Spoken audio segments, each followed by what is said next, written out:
Assalamu alaikum wa rahmatullahi ta'ala wa barakatuh. Mo kí wa ní àyíkáyé tí ẹ ti ń gbọ́ mi. Àánú Ọlọ́run ó mọ̀ bá yín.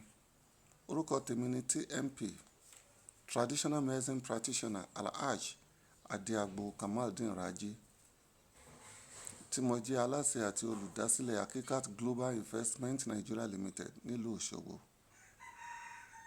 Egbògi tí mo fẹ́ fún wa, egbògi méjì ni.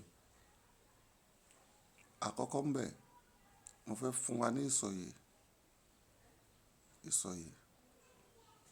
Ẹlẹ́ẹ̀kejì, mo fẹ́ fún wa ní egbògi tó ṣiṣẹ́ fún ibà generally àti ibà pọ́njú o àti ordinary malaria o, gbogbo ẹ̀ pátá ló máa kókó nínú àgọ́ ara wa. Lórí ti ìsọ̀yè, ẹ lọ wá ewédú kó pọ̀ dáadáa.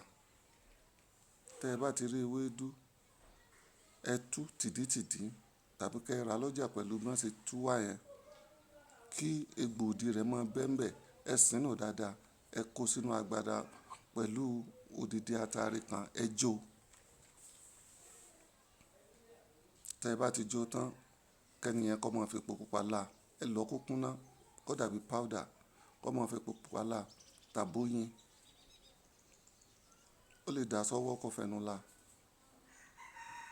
Ó dáa gan. Ṣé ẹ mọ̀ pé ewédú gangan, ewé yẹn antibiotic ni.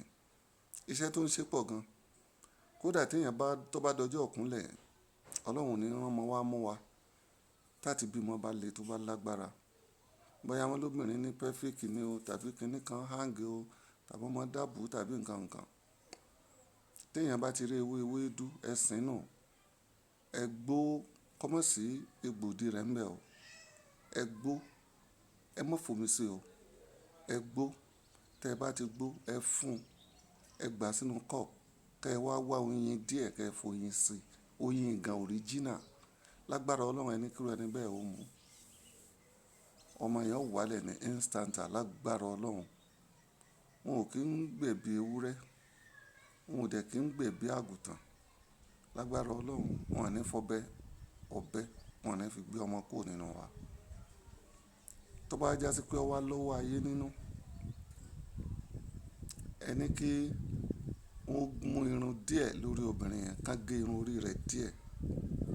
Tí wọ́n bá ti gé irun orí rẹ̀ díẹ̀, ká wá ìṣáná, ká rọra fi sun irun yẹn.